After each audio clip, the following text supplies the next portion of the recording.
Good morning, Ram Ram, नमस्कार, जय हिंद सभी प्यारे बच्चों को। कैसे हैं आप सभी? उम्मीद करता हूं अच्छे होंगे, स्वस्थ होंगे, बेहतर होंगे। मैं संदीप सिवाज स्वागत करता हूं आप सभी धाकड़ बच्चों का आपके अपने बेहतरीन और शानदार लर्निंग प्लेटफॉर्म रोजगार विद अंकित पर। जितने भी बच्चे आज की लाइव क्लास में जुड़ते जा रहे हैं, एक बार फटाफट मेरे को बता दीजिएगा ऑडियो वीडियो एकदम परफेक्ट है, क्लियर है, ओके है और सब कुछ एकदम ओके है मेरे बच्चों। तो क्लास करते हैं स्टार्ट। जहां हम पढ़ रहे थे अपने हरियाणा की नदियों के ऊपर बने हुए डैम यानी कि बांधों को। तो जितने भी बच्चे जुड़ते जा रहे हैं सभी को गुड मॉर्निंग, राम राम, नमस्कार। तन्नू, वर्षा बिश्नोई, मंजू, रीना, हितेश, संदीप डिल्लो, आंचल सिरोही, नेहा जोशी, नित्तू, मुस्कान, राहुल, मनोहर, प्रिया, नवीन, शिवानी, पिंकी, कुलदीप, रवि, सोनम, संजय, हर्ष, पिंकी, कुलदीप, सभी को गुड मॉर्निंग, सभी को नमस्कार, सभी को राम राम। मेरे बच्चों क्लास करते हैं स्टार्ट। कल हमने नदियों के ऊपर बने हुए डैम यानी कि बांधों के बारे में चर्चा की थी, जिसमें सबसे पुराना जो बांध है वो आपको याद रखना है बच्चों, अनंगपुर बांध है। ठीक है। उसके अलावा ताजेवाला बांध, जहां से बार बार पेपर में क्वेश्चन पूछा जाता है। हथनी कुंड बैराज जो ताजेवाला बांध का रिप्लेसमेंट है। ताजेवाला बांध पुराना हो चुका था, टूटने का बच्चों खतरा बढ़ता जा रहा था, तो इसकी जगह एक और हमने बांध या बैराज बनाया जिसका नाम है हथनी कुंड। बच्चों बात करें इसके अलावा चैक बांध, पथराला बांध पेपर में पूछा गया है। लाल टोपी बांध याद रखेंगे, खिलान वाला खोल याद रखेंगे, जल बेहरा नाम का बैराज याद रखेंगे, आदि बद्री बांध बच्चों बनाया जाना है, कौशल्या बांध याद रखेंगे, ओट्टू बांध याद आप रखेंगे। मसाणी बांध बच्चों रेवाड़ी के अंदर बनाया गया था, दक्षिण हरियाणा के अंदर पीने के पानी की समस्या का सामना वहां के लोगों को कभी भी ना करना पड़े, इस उद्देश्य से बच्चों उस समय के जो प्रधानमंत्री थे मोरारजी देसाई, उनके प्रयासों से ये बांध बनाया जाना शुरू हुआ था। लगभग 10 साल इसको बनने में लगे थे और ये बन के तैयार हुआ था 1989 1989 के अंदर। ठीक है। तो ये हमारे बच्चों हरियाणा के अंदर आज के समय बने हुए कुछ बांध हैं जो आपको पढ़ने हैं। हम बात करें तो हरियाणा सरकार जो है वो बाकी राज्यों के साथ मिलकर पानी की समस्या का सामना हमें कभी ना करना पड़े। अब आप सभी को पता होगा, देखिएगा कितनी समस्या मेरे बच्चों पंजाब और हरियाणा के बीच पानी को लेकर उत्पन्न हुई, क्योंकि पानी की जो समस्या है वो हमेशा से ही समस्या रही है। तो भविष्य में कभी भी हरियाणा को पानी की समस्या का सामना ना करना पड़े, तो हरियाणा ने अपने पड़ोसियों के साथ मिलकर क्या किया, एक समझौता किया बच्चों, और भविष्य के अंदर बनाए जाने वाले बांधों के ऊपर क्या की, चर्चा की। तो याद रखेंगे भविष्य में बनाए जाने वाले बांध, हेडिंग डालिएगा।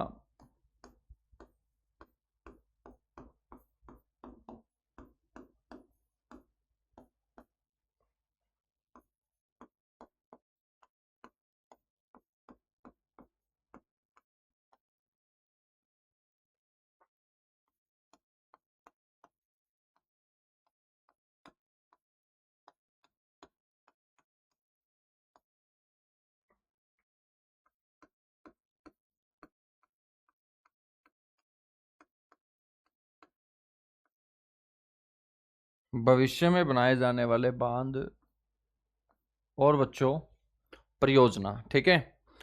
तो भविष्य के अंदर सबसे पहले आपको ध्यान रखना है यमुना और यमुना की सहायक नदियों के ऊपर क्या बनाए जाएंगे, बांध बनाए जाएंगे।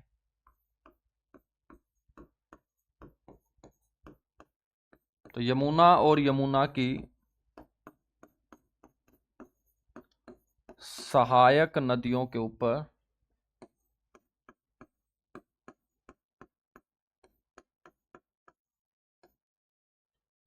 बनाए जाने वाले बांध।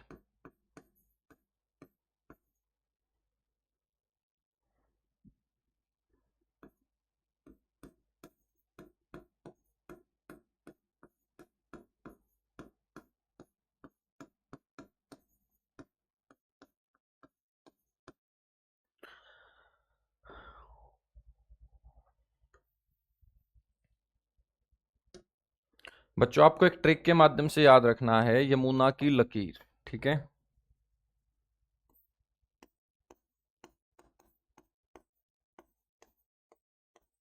याद रखेंगे एक वर्ड, एक शब्द से मैं आपको सारे के सारे बांध याद करवा रहा हूं। आपको एक ट्रिक याद रखनी है, यमुना की लकीर। ठीक है। इस लकीर में हम बात करें तो लय से बनेगा बच्चों लखवार बांध। कौन सा बांध? लखवार बांध। कैसे बनेगा? किसाऊ बांध। कैसे याद रखेंगे आप लोग? किसाऊ बांध। और रै से याद रखेंगे रेणुका बांध।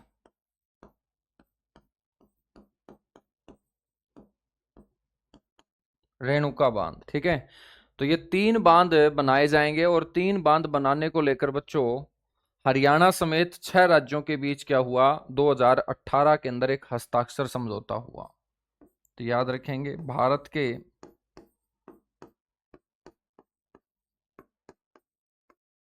6 राज्यों के बीच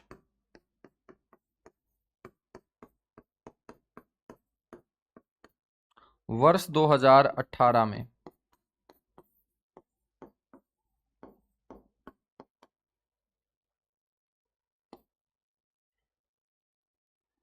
बच्चों बांध बनाने को लेकर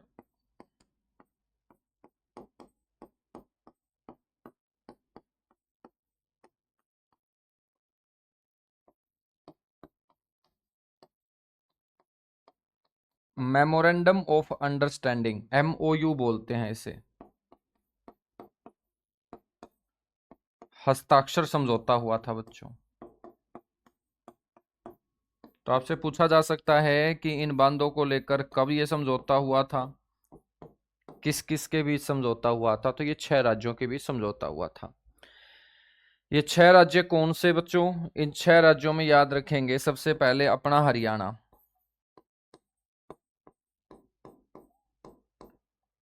तो इन बांधों से अपने हरियाणा को भी पानी मिला करेगा। हरियाणा के बाद याद रखेंगे बच्चों हिमाचल प्रदेश।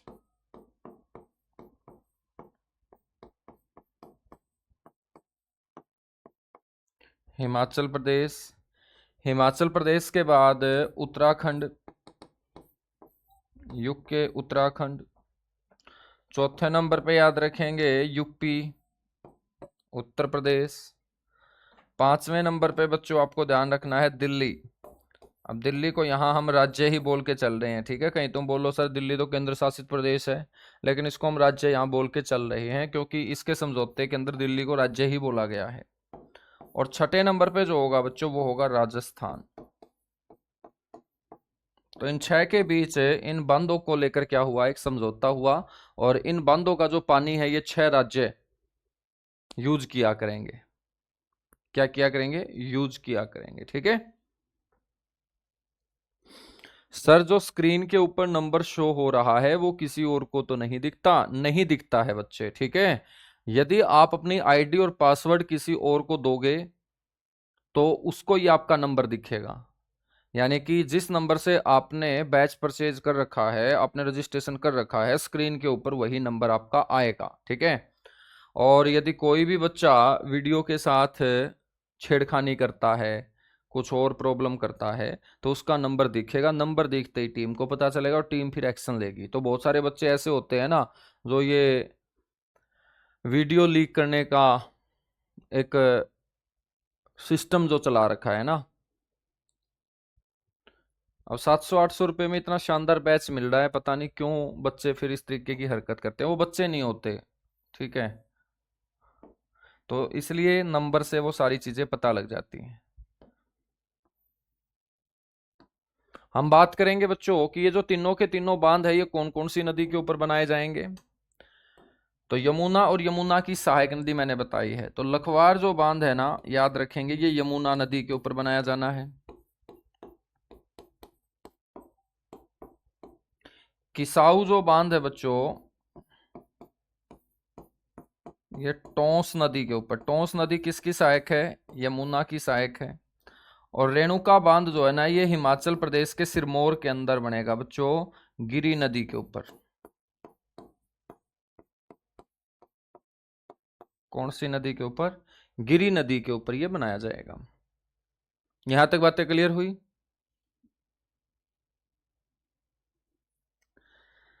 बिल्कुल भाई, सारे के सारे बच्चों के कमेंट तुम्हारे दिखते हैं मेरे को, टेंशन मत लो। आप सिर्फ पढ़ते रहो बस, ठीक है ना।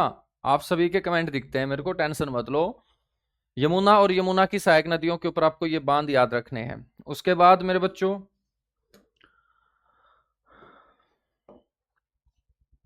ध्यान रखेंगे,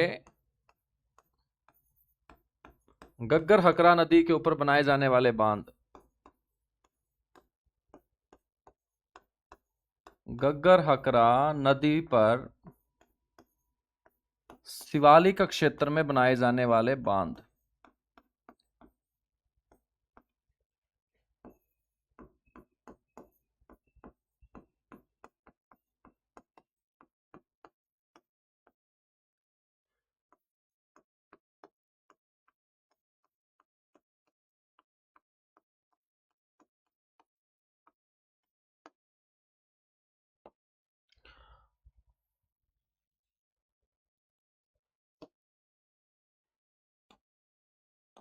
सबसे पहले आपको ध्यान रखना है बच्चों, शिवालिक क्षेत्र में गग्गर हकरा नदी के ऊपर जो बनाया जाएगा उसका नाम होगा छामला बांध।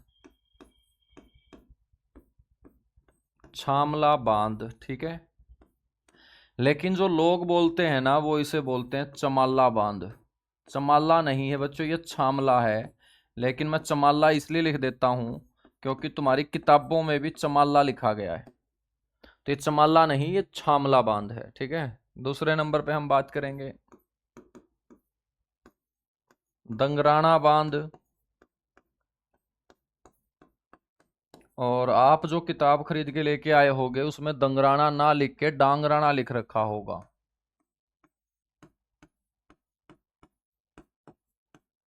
तो ये डांगराना नहीं दंगराना है, लेकिन डांगराना भी लिख देता हूं, ठीक है। और तीसरे नंबर पे जो बांध होगा ना, जो गग्गर हकरा नदी के ऊपर बनाया जाएगा बच्चों भविष्य के अंदर, उसका नाम होगा दीवान वाला बांध। कौन सा बांध हो जाएगा? दीवान वाला बांध हो जाएगा, ठीक है। तो ये बांध का टॉपिक हुआ अपना कंप्लीट। बच्चों बांध के बाद हम छोटा सा टॉपिक पढ़ते हैं, एक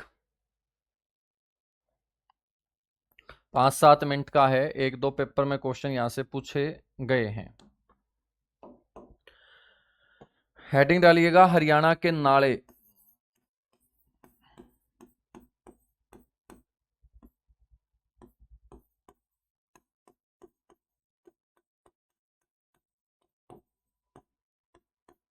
हरियाणा के प्रसिद्ध drain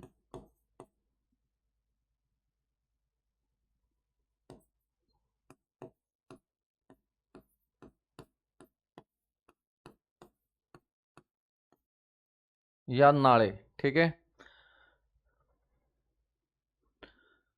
sir Haryana GK book लेनी होगी क्या? वो तो तुम्हारे ऊपर डिपेंड करता है भाई कि हरियाणा जीके बुक तुम लोगे या नहीं लोगे, ठीक है।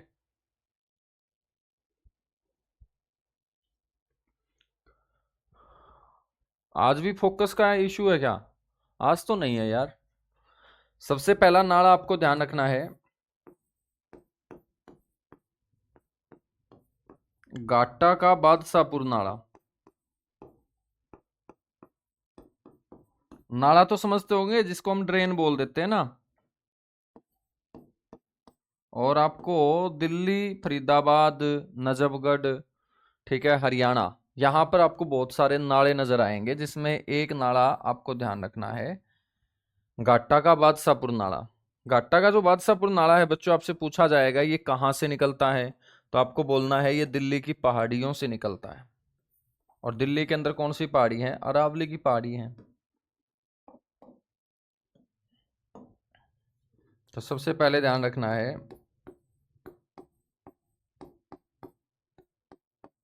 दिल्ली की अरावली पहाड़ियों से निकलता है बच्चों ये।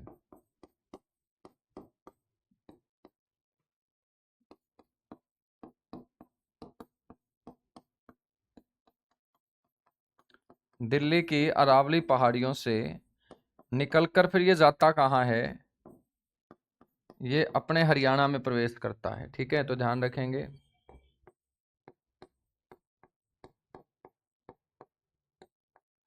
हरियाणा के गुरुग्राम जिले के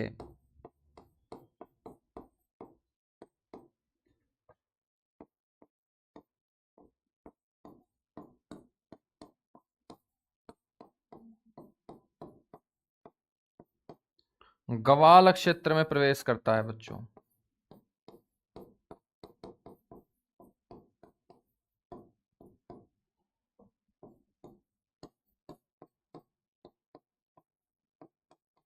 गवाल क्षेत्र में प्रवेश करता है।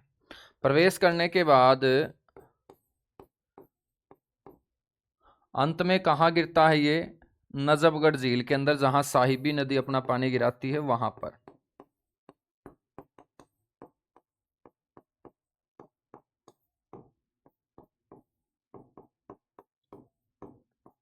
तो अंत में कहाँ गिरता है? नजफगढ़ झील में बच्चों ये गिरता है।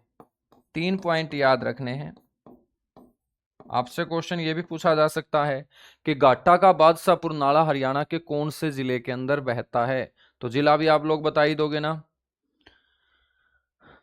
भाई। ईश्वर कुमार, तुम 1 मई से क्या मेरे से चाहे तुम मार्च से पूछ रहे हो? सिर्फ पढ़ा रहा हूं, पढ़ाने के ऊपर काम कर ले और पढ़ने के ऊपर काम कर ले, ठीक है ना।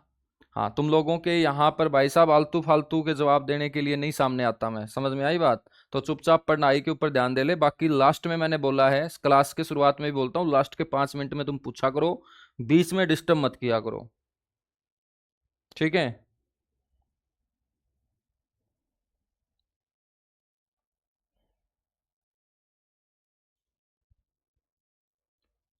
मतलब तुम्हारे क्वेश्चन इंपॉर्टेंट है, जो मैं पढ़ा रहा हूँ वो इंपॉर्टेंट नहीं है?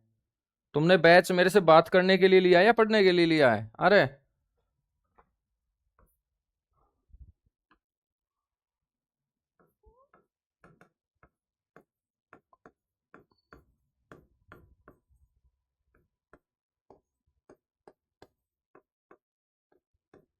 नेक्स्ट मेरे बच्चों आपको ध्यान रखना है, लंदोह नाला।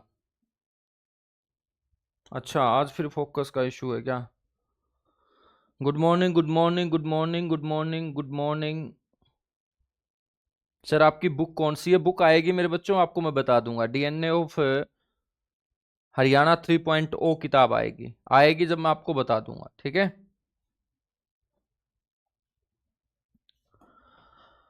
लंदों नाला बच्चों आपको ध्यान रखना है, 3 ही बातें याद रखनी है, कहां से निकलता है, हरियाणा में प्रवेश कहां करता है, और गिरता कहां है। तो ध्यान रखेंगे, अलवर राजस्थान से ये नाला निकल के बच्चों आता है।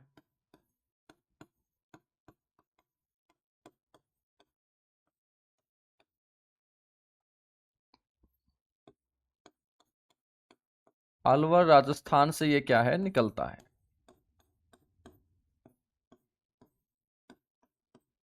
उसके बाद याद रखेंगे बच्चों, फिरोजपुर। फिरोजपुर जिरका जो है ना, वो आप सभी को पता होगा कौन से जिले में आता है? नूह जिले के अंदर। तो फिरोजपुर जिरका नूह जिले में ये क्या करता है? सबसे पहले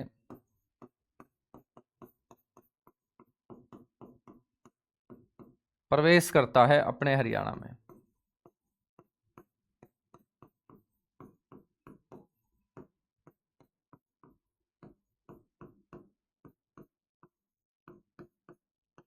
ठीक है बच्चों, प्रवेश करने के बाद कहां पर गिरता है? उजीना झील के अंदर। उजीना झील बोल सकते हो या ड्रेन बोल सकते हो।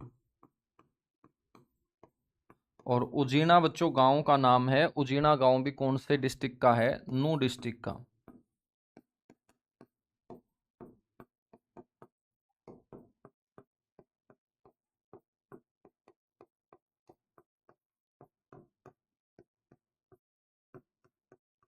ठीक है, तो 3 3 बातें आप लोगों को क्या है, याद रखनी है। सर कैमरा सही करवा लो भाई, करवाया तो था कैमरा सही कल, ठीक है, लेकिन मेरे हिसाब से सही करने वाला भी मेरे जैसा ही था। बिल्कुल गुरुजी, जो कमेंट सही है ना वही देखा करो, फालतू के कमेंट मत देखा करो। देखो कितनी अच्छी बात है, बिल्कुल भाई वही कमेंट देखा करूंगा। और बताइएगा।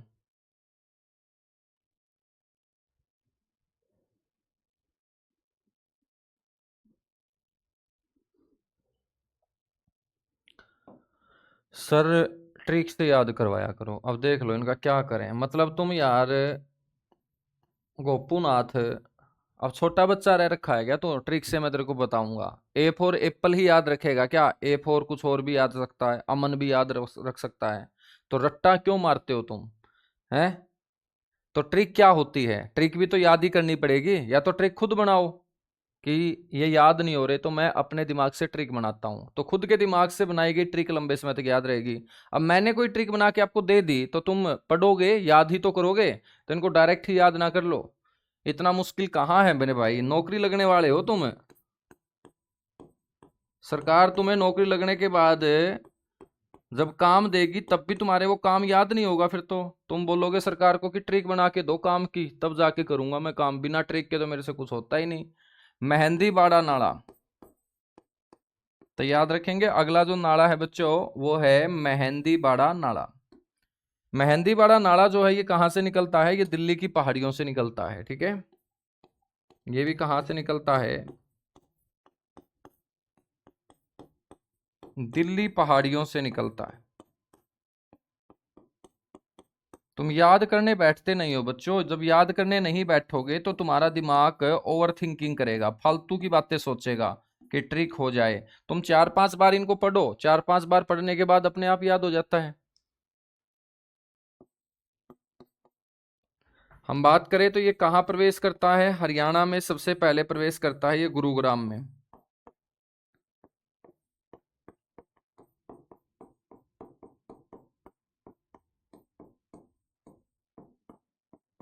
हरियाणा में सबसे पहले प्रवेश कहाँ करेगा बच्चों? गुरुग्राम के अंदर, ठीक है। और खलीलपुर,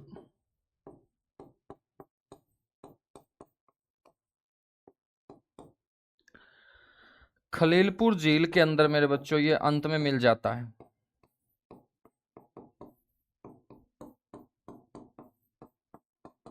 तो अंत में ये कहाँ मिलता है? अंत में मिलता है गुरुजी ये खलीलपुर झील के अंदर, ठीक है। मेहंदीबाड़ा नाला के बाद हम बात करेंगे बुरिया नाला की। किसकी बात करेंगे? बुरिया नाला की हम बात करेंगे। सर जितना आप करवाते हो मॉक टेस्ट दे दिया करो भाई, सारी चीजें दूंगा। आप लोग तसल्ली से तैयारी करते रहो, सारी की सारी चीजें समय पे मिल जाएंगी। मेरे हिसाब से सिलेक्शन लेने वाले बच्चों में आप शामिल नहीं हो, क्योंकि आप लोगों ने या तो तैयारी स्टार्टिंग अभी की है, ठीक है। क्योंकि जो तैयारी करने वाला बच्चा होता है ना वो सामने वाले के ऊपर विश्वास करके चलता है बस, कि यार मैंने एक बैच अच्छा ले लिया, मेरे को अच्छी टीम मिल गई, एक बार मैं पूरा का पूरा सिलेबस अच्छे से कवर कर लूं। अब मैंने आपको मॉक टेस्ट दे दिए, ठीक है, तो फायदा क्या हुआ? जब मान के चलिएगा 4 नाले बताऊंगा, 4 नालों में 5 क्वेश्चन बता दिए, वो 500 तुमको आते होंगे, तुम खुश हो जाओगे। तो भाई साहब ये मॉक टेस्ट ही तो है, डेली इसकी रिवीजन तुम कर लो। तुम्हें समय कितना मिलता है पढ़ने का? 7 घंटे यहाँ क्लास होती है, तो 4-5 घंटे आपको खुद पढ़ने के लिए चाहिए। तो आदमी एक दिन में क्या 15 घंटे पढ़ता होगा? भाई 7-8 घंटे ही पढ़ने के होते हैं, ठीक है। और आपको तो यहाँ 10 घंटे पढ़ने पड़ रहे हैं कि 7 घंटे क्लास ले रहे हो, उसके बाद आपको 3-4 घंटे रिवीजन की चाहिए।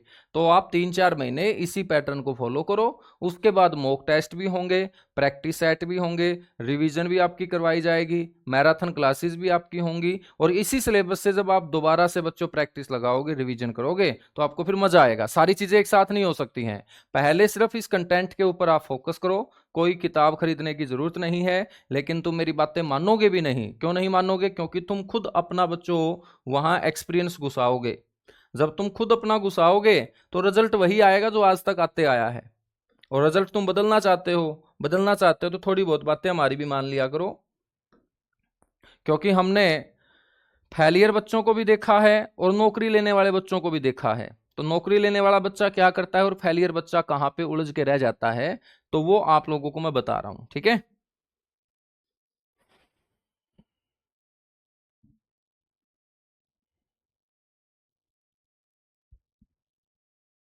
चलेगा, नेक्स्ट हम बात करेंगे। तुम लोग बातें बहुत ज्यादा करते हो, मतलब सीखने की तरफ नहीं जा रहे हो, बातें बहुत ज्यादा करते हो। एक दो बच्चा ऐसा होगा जिसने आज तक मेरे को राम राम भी नहीं की है और चुपचाप वो पढ़ते जा रहा है, उसको पता है कि लास्ट में कर लूंगा मैं राम राम भी। सर का टाइम खराब नहीं करवाते हैं, क्योंकि जितना टाइम हम देंगे उतना ही ज्यादा कंटेंट हमें मिलेगा। अब तुम मेरे से बातें करते रहोगे तो सीधी सी बात है भाई साहब, फिर कंटेंट आपका कटेगा। बात करेंगे तिलपत ट्रेन की।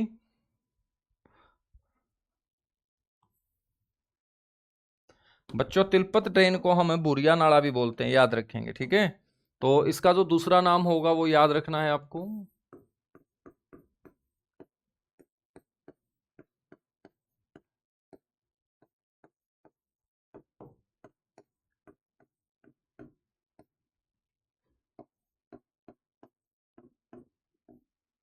दूसरा नाम है इसका बुरिया नाला।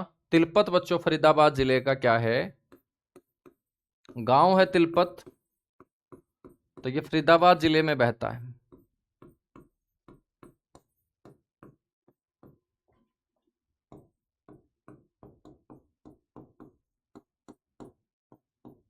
फरीदाबाद जिले के अंदर ये बहता है। और अंत में बच्चों फरीदाबाद से बहने वाली नदी यमुना में मिल जाता है। अंत में यमुना नदी के अंदर ये क्या है, मिल जाता है बच्चों।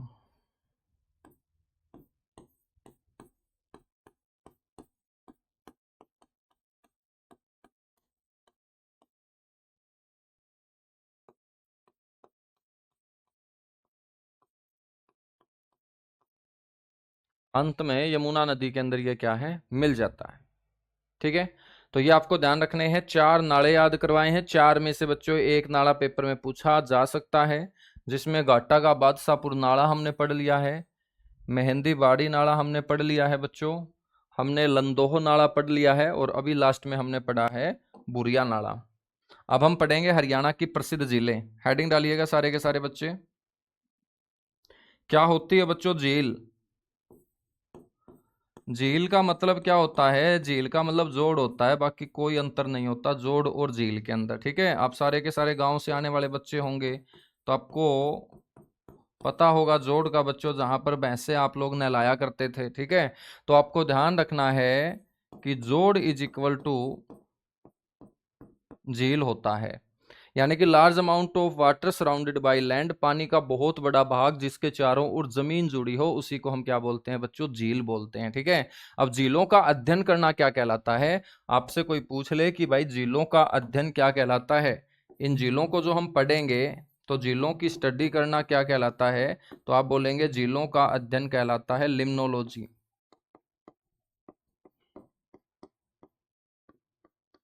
झीलों का जो अध्ययन है बच्चों वो क्या कहलाता है,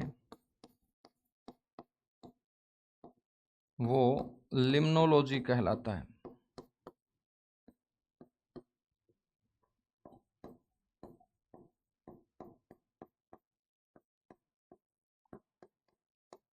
ठीक है। हरियाणा के अंदर जो झीलें हैं बच्चों उनका निर्माण दो तरीके से हुआ है।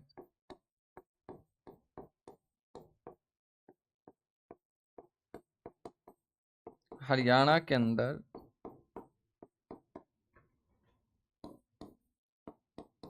झीलों के जो प्रकार होंगे वो दो प्रकार की झीलें आपको नजर आएंगी। एक तो कृत्रिम झीलें नजर आएंगी,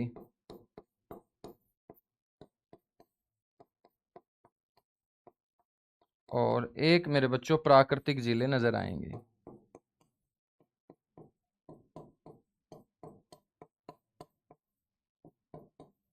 ठीक है, तो man made lake and natural lake. बच्चों देखिएगा झीलों को कभी काउंट नहीं किया जा सकता, लेकिन एक बार हरियाणा स्टाफ सिलेक्शन कमीशन ने जो अपने पेपर लेता है HSSC, इसने एक क्वेश्चन पूछा था कि भाई हरियाणा में झीलों की संख्या कितनी है। तो HSSC के अनुसार हरियाणा में झीलों की जो संख्या है वो 5 बताई गई बच्चों।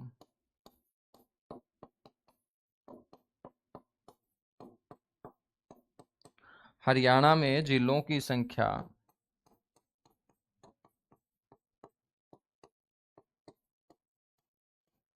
कितनी बताई गई, 5 बताई गई, ठीक है।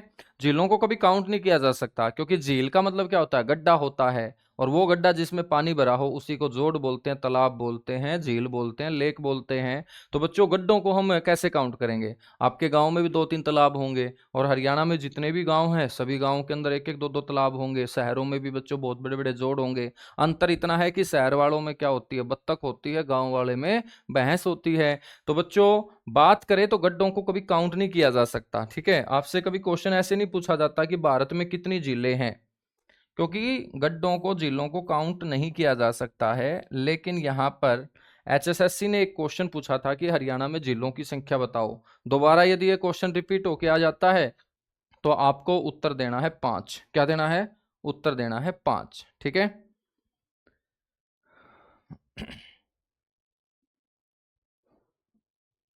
समझ में आई बात? बहुत बढ़िया। अब हम अपने हरियाणा की जो जिले हैं वो पढ़ना स्टार्ट करते हैं।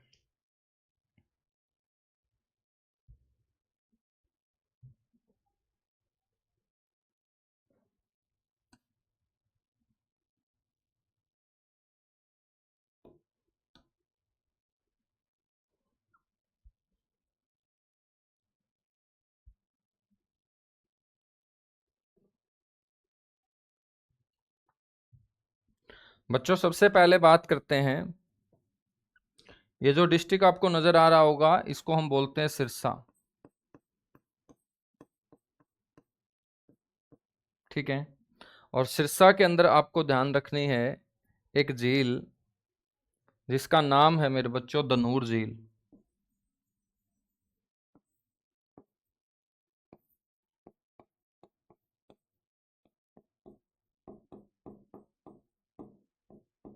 ठीक है।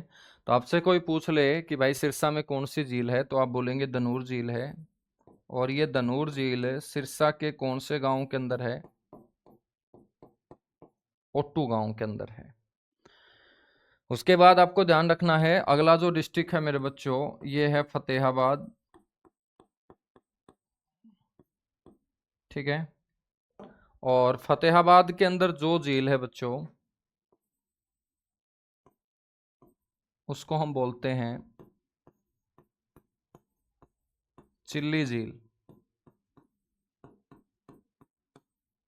कौन सी झील बोलेंगे? चिल्ली झील। तो डायरेक्ट क्वेश्चन आएगा चिल्ली झील कौन से जिले में है, तुम बोलोगे फतेहाबाद में है। उसके बाद हम बात करते हैं जींद की।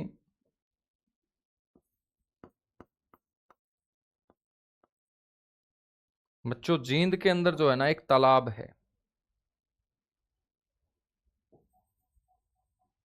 और इस तालाब को हम बोलते हैं रानी तालाब।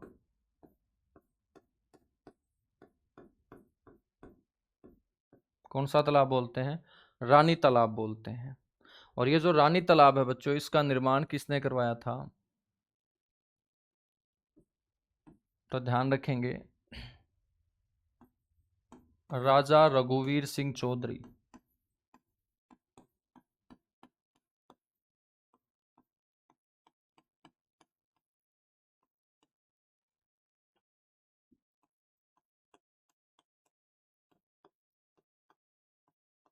तो राजा रघुवीर सिंह चौधरी द्वारा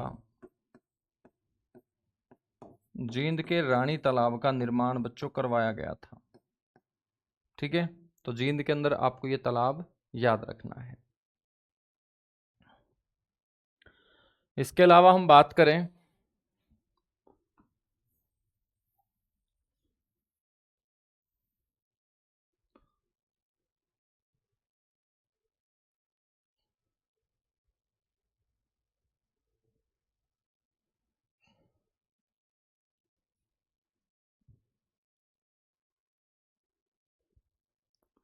बात करते हैं बच्चों पंचकुला की।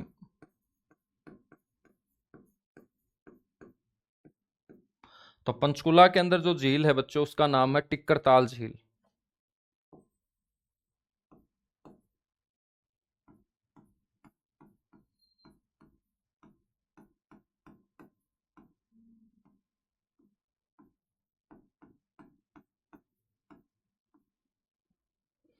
टिक्कर ताल झील। ठीक है।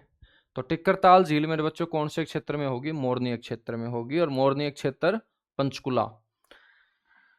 इसके बाद हम बात करते हैं करनाल की।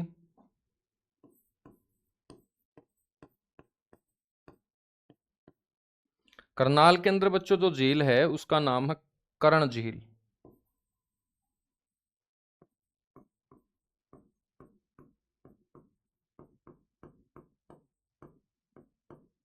और साथ के साथ याद रखेंगे चक्रवर्ती झील।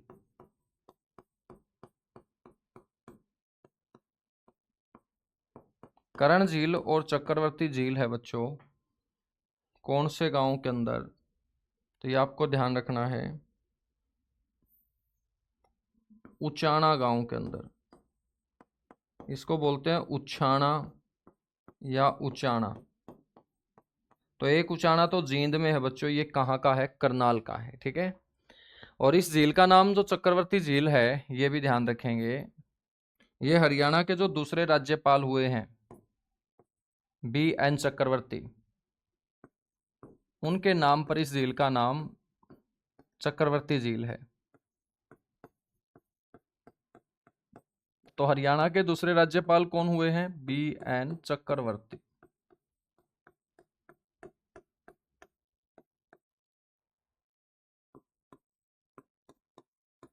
और हरियाणा के दूसरे राज्यपाल BN चक्रवर्ती के नाम पर झील का नाम क्या रखा गया?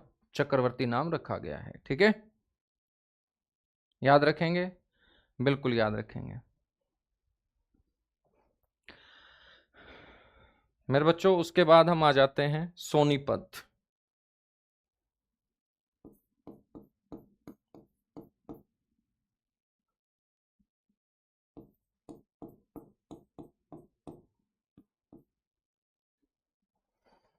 सोनीपत, तो सोनीपत में आपको ध्यान रखना है टाबर झील।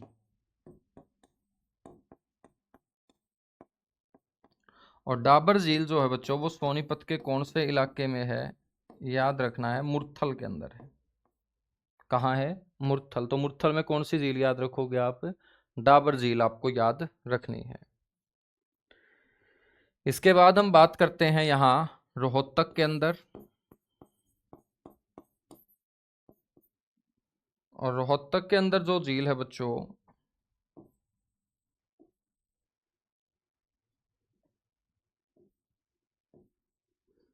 एक तो आपको ध्यान रखना है यहाँ पर तालाब है गौकर्ण तालाब।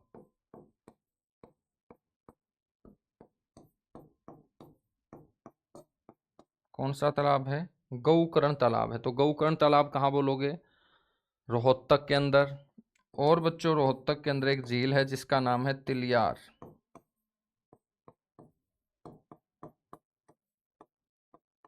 कौन सी झील है? तिलियार झील है। तिलियार झील से आपको ये ध्यान रखना है कि तिलियार झील जो है ना, ये पर्यटन स्थल घोषित की गई थी 1976 के अंदर।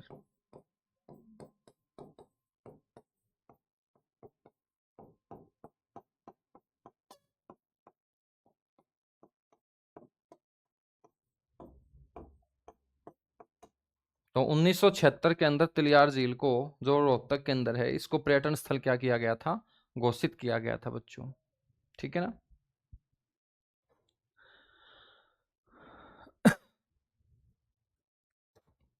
बुलबुल भाई झील नहीं है, बुलबुल आपका एक टूरिस्ट कॉम्प्लेक्स है, पर्यटन स्थल है, एक होटल का नाम है बुलबुल, ठीक है ना। और बुलबुल है पक्षी।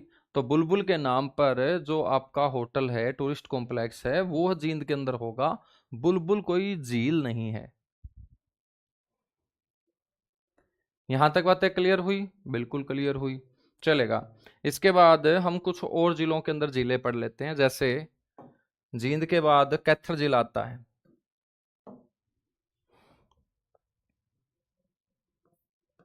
कैथल के अंदर कौन सी झील आपको याद रखनी है? कैथल के अंदर एक तो आपको सरोवर ध्यान रखना है जिसका नाम है पुंडरीक सरोवर। और पुंडरीक सरोवर कहाँ होगा? पुंडरी के अंदर होगा।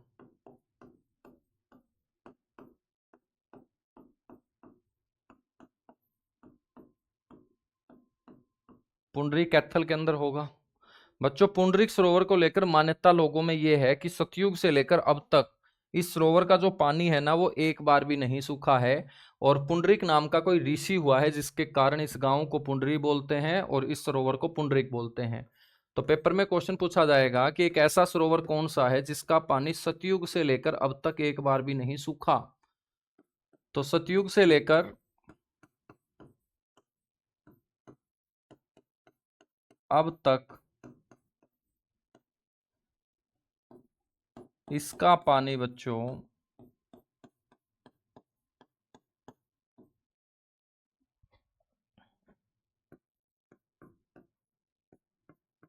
एक बार भी नहीं सूखा। क्यों नहीं सूखा? क्योंकि इसको सूखने ही नहीं देते हैं। इसको मेरे बच्चों ठोक के रखते हैं पानी से, और पानी से ठोक के रखते हैं तो वो पानी कौन सी नहर का होता है? नरवाना नहर का। तो याद रखेंगे।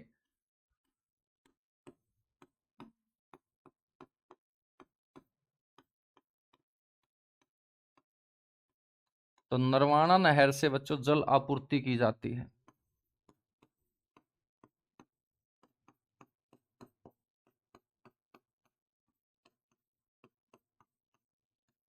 तो इस सरोवर के अंदर जो जल छोड़ा जाता है वो कौन सी नहर का जल होता है? नरवाना कैनाल का जल होता है बच्चों। ठीक है। पुंडरीक सरोवर के बाद कैथल के अंदर जो आपको ध्यान रखनी है झील, उसका नाम है बिदक्यार झील।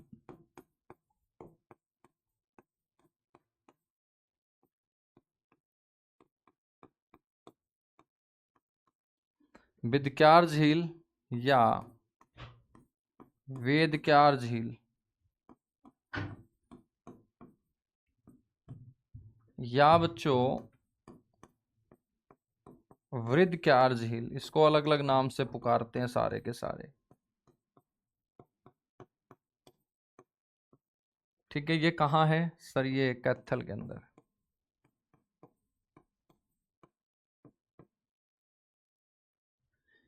इसके बाद आपको ध्यान रखना है बच्चों सेनिसा झील।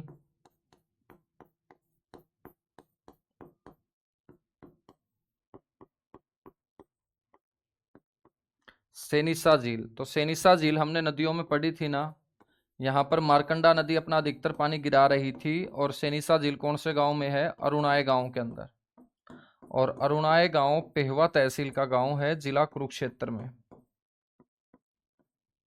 ठीक है बच्चों, सेनिसा झील याद रखेंगे, बिल्कुल याद रखेंगे। सेनिसा झील के बाद नेक्स्ट आपको ध्यान रखना है बीबीपुर झील। एक बीबीपुर गांव, आपने गांव सुना होगा बच्चों जींद जिले के अंदर, जहां से सेल्फी विद डॉटर मुहिम की शुरुआत हुई थी। लेकिन ये बीबीपुर जो है ये पेहवा के नजदीक है, कुरुक्षेत्र जिले का हिस्सा है। तो बीबीपुर झील आपसे कोई पूछ ले तो जींद नहीं बोलेंगे, क्या बोलेंगे? पेहवा कुरुक्षेत्र बोलेंगे। पेहवा कुरुक्षेत्र के अंदर कौन सी झील है? बीबीपुर झील है बच्चों। ठीक है। इसके बाद आपको यहां पर ध्यान रखना है सनहित सरोवर।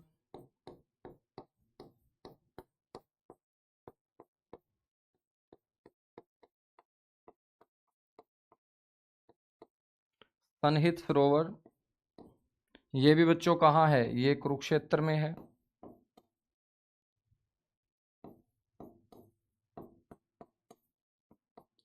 सनहित सरोवर का नाम सनहित क्यों पड़ा? क्योंकि यहाँ पर 7 पवित्र नदियां आके मिलने का काम किया करती थी।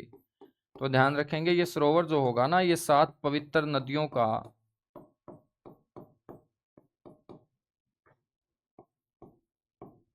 संगम होगा। और जहां पर बच्चों ये पवित्र नदियां आके मिलती थी यहीं पर बैठ जाते थे भगवान विष्णु। तो ये भगवान विष्णु का स्थायी निवास माना जाता है हरियाणा के अंदर।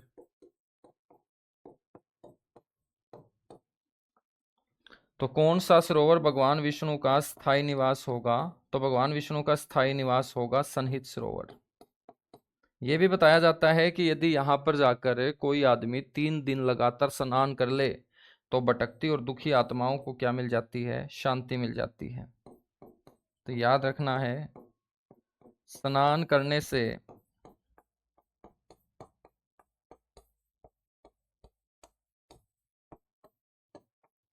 दुखी व भटकती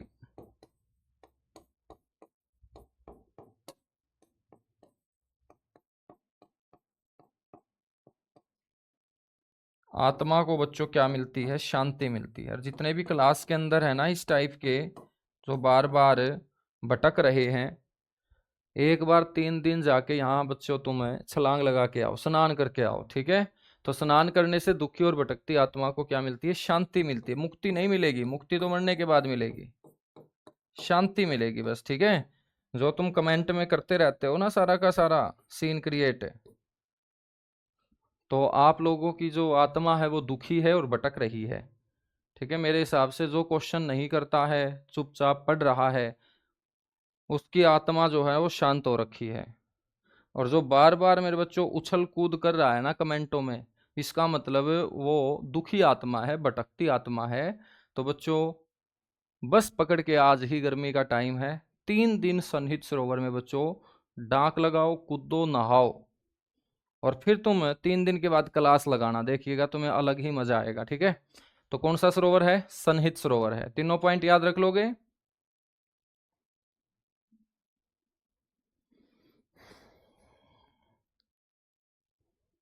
दिल्ली एनसीआर में 27.5% हिस्सा आता है सर, आपने 57% बताया। तो नीलम आपने 27.5 कहाँ पढ़ा है? अच्छा, कैमरे को लेके जाऊं? हाँ, कैमरे को भी तुम ही ले जाना यार।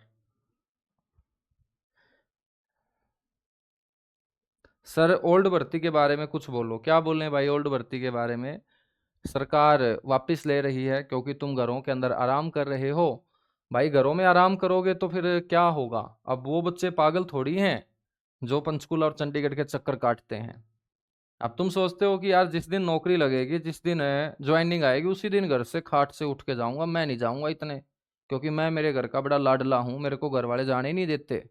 तो भाई सब सारे ही सारे लाडले हैं अपने घर के, ठीक है? तो सरकार जानती है हरियाणा के बच्चों का हाल, कि हरियाणा का बच्चा इतना आलसी है कि वो खुद जाना ही नहीं चाहता वहां पे। तो क्या बोलना है पुरानी भर्तियों पे?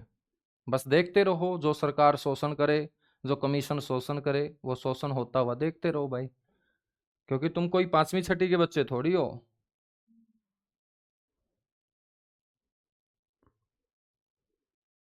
आपने कहाँ पढ़ा है नीलम, बताइएगा फटाफट। अभी आप बता रही थी ना 27.5% आता है सर, तो ये कहाँ पढ़ा है?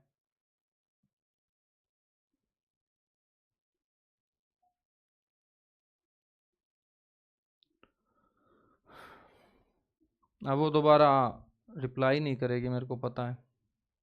चलो भाई, सनहित सरोवर तक हम पढ़ चुके। सनहित सरोवर के बाद नेक्स्ट आपको ध्यान रखना है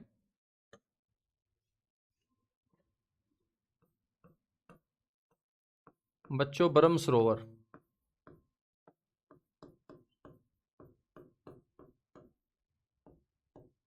कौन सा सरोवर पढ़ेंगे हम? ब्रह्म सरोवर पढ़ेंगे। ब्रह्म सरोवर बच्चों कहाँ होगा ये तो बताने की जरूरत है नहीं कि सर कुरुक्षेत्र में होगा।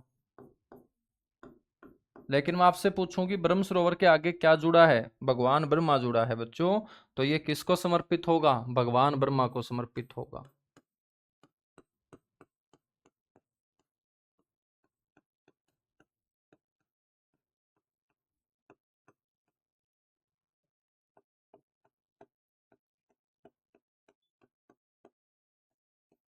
भगवान ब्रह्मा को ये क्या होगा?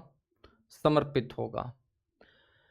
मेरे बच्चों हम बात करें तो इसकी जो सर्वप्रथम खुदाई है ना, वो किसके द्वारा करवाई गई थी? तो याद रखना है कि इसकी सर्वप्रथम खुदाई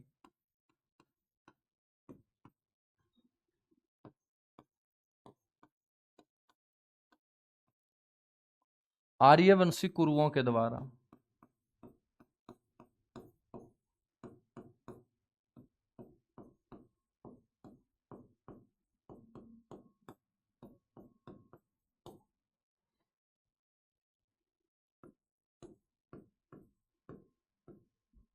इसकी जो सर्वप्रथम खुदाई है बच्चों, वो किसके द्वारा? आर्यवंशी कुरुओं के द्वारा इसकी सर्वप्रथम खुदाई करवाई गई थी। बात करें तो समय बीतने के बाद ये सरोवर अपना अस्तित्व खोता चला जाता है। तो आपको ध्यान रखना है, इसकी जो दोबारा खुदाई करवाई थी बच्चों, इसकी जो पुनः खुदाई है वो थानेसर का एक जिलाधीश था,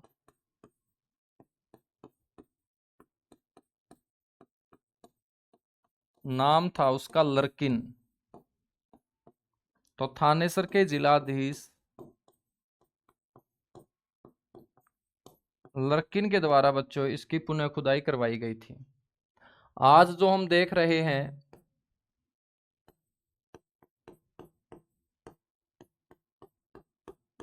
स्वरूप, जो पक्की ईंटों से बना हुआ इतना शानदार ये सरोवर है बच्चों, पूरे एशिया में सबसे बड़ा है। तो इसका यह वर्तमान स्वरूप किसने दिया था? तो इसका वर्तमान स्वरूप देने का श्रेय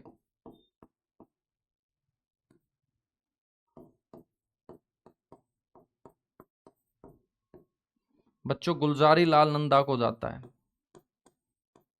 गुलजारी लाल नंदा देश के 2 बार कार्यवाहक प्रधानमंत्री रहे। जब हरियाणा बना था उस समय देश के गृह मंत्री थे। हरियाणा के कैथल लोकसभा सीट से 2 बार लोकसभा सांसद भी गुलजारी लाल नंदा चुने गए थे। ठीक है, तो वर्तमान स्वरूप देने का श्रेय गुलजारी लाल नंदा को जाता है। वर्तमान स्वरूप का मतलब है बच्चों जो ये पक्की ईंटों से बना हुआ सरोवर है, ये एशिया का ही सबसे बड़ा सरोवर है।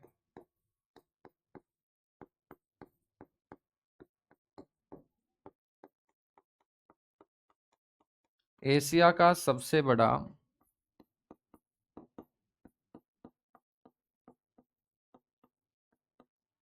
पक्की ईंटों से बना सरोवर।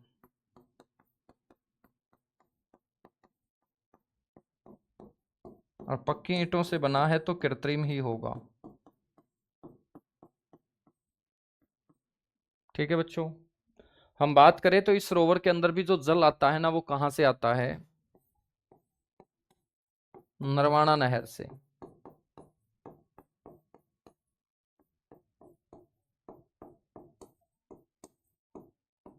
और सोमवती अमावस्या के दिन यहाँ पर बहुत बड़ा स्नान बच्चों हरियाणा में किया जाता है। ठीक है, तो इस सरोवर को जो जल आपूर्ति है ना,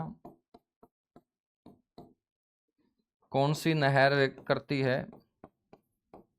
नरवाना कैनाल। बच्चों हम बात करें अकबर के नौरत्नों में शामिल अबुल फजल, और अबुल फजल ने लिखी थी एक किताब आईने अकबरी। और उसी आईने अकबरी में बच्चों अबुल फजल ने इस सरोवर को लघु सागर के नाम से संबोधित किया है। ठीक है, तो अबुल फजल की आईने अकबरी में ब्रह्म सरोवर को क्या कहा गया है? तो याद रखना है, ब्रह्म सरोवर को लघु रूप सागर कहा गया है।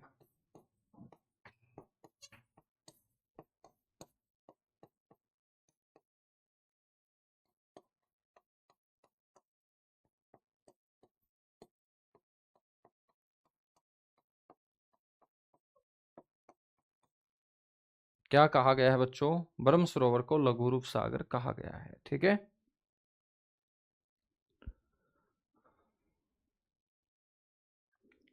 गर्मी कैसी पड़ रही है बच्चों तुम्हारे वहां? गर्मी बहुत जबरदस्त है ना, गर्मी बहुत जबरदस्त है। तो आज के लिए इतना सा ही पढ़ेंगे, बाकी मेरे बच्चों कल हम दूसरे स्टूडियो से क्लास लेंगे। ठीक है, हाँ। तो एक तो यहाँ गर्मी बहुत ज्यादा है, दूसरा यहाँ फोकस का मामला है, तीसरा जो है वो कैमरा जो है बच्चों उसके हिलने डुलने का मामला है। ठीक है, तो कल हम अपने दूसरे स्टूडियो से क्लास लेंगे। और गर्मी बहुत ज्यादा है बच्चों। ठीक है, और गर्मी में आपको पता है कि आपका भी दिमाग खराब रहता होगा, तो मेरा तो नहीं रहता, लेकिन गर्मी बहुत ज़्यादा है। ठीक है, तो बाकी मिलेंगे कल। Thank you, bye bye. Neetu Rani बोल रही है सर उस किताब में लिखा है, तो नीतू रानी उस किताब का पेज फाड़ दे, मैं कमेंट में भी बताता हूँ। मैं ये आपको बार बार हाथ जोड़ के बोल रहा हूँ, जो किताबें तुम्हारे पास है वो मेरे पास भी है। ऐसा मत समझो कि तुम्हारे पास है वो किताबें, उन किताबों को छोड़ दो तुम। यदि तुम सिलेक्शन लेना चाहते हो तो उन किताबों को एक बार साइड में रख दो। एक बार जो मैं पढ़ा रहा हूं बस उसको तुम पढ़ते रहो। ठीक है, लेकिन मैं तुम्हें कितना ही बता दूं, तुम्हें टीचर के ऊपर विश्वास नहीं, बल्कि किताब लिखने वाले के ऊपर विश्वास है। उस किताब लिखने वाले की आप हिस्ट्री नहीं जानते हो, उसका आप ये नहीं जानते हो कि वो हरियाणा के बारे में कितना जानता है, कहाँ पर वो पढ़ाता है, कहाँ से उसने पढ़ रखा है, कुछ नहीं जानते हो, लेकिन आंखें बंद करके किताब वाले पे विश्वास है कि किताब वाले ने इतना लिख दिया तो भाई साहब सही लिख दिया, है ना। तो तुम किताबों को साइड में रख दो, जो मैं बता रहा हूँ 57%, उस 57% को याद रखो बस तुम। एमओयू की फुल फॉर्म होती है मेमोरेंडम ऑफ अंडरस्टैंडिंग।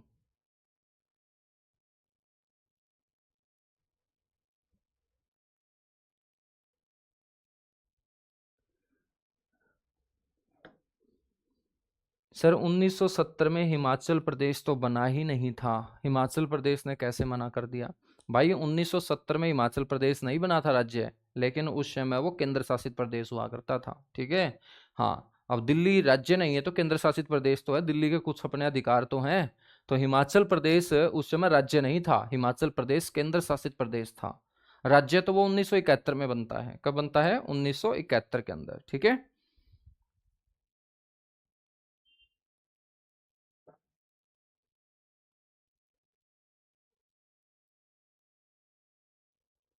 बिजली सर हरियाणा में सबसे पहले कौन से गांव में आई थी? ये कैसा क्वेश्चन हुआ भाई? उचानी कलां गांव करनाल से उद्घाटन जरूर किया था इंदिरा गांधी ने गांव गांव बिजली पहुंचाने के कार्यक्रम का।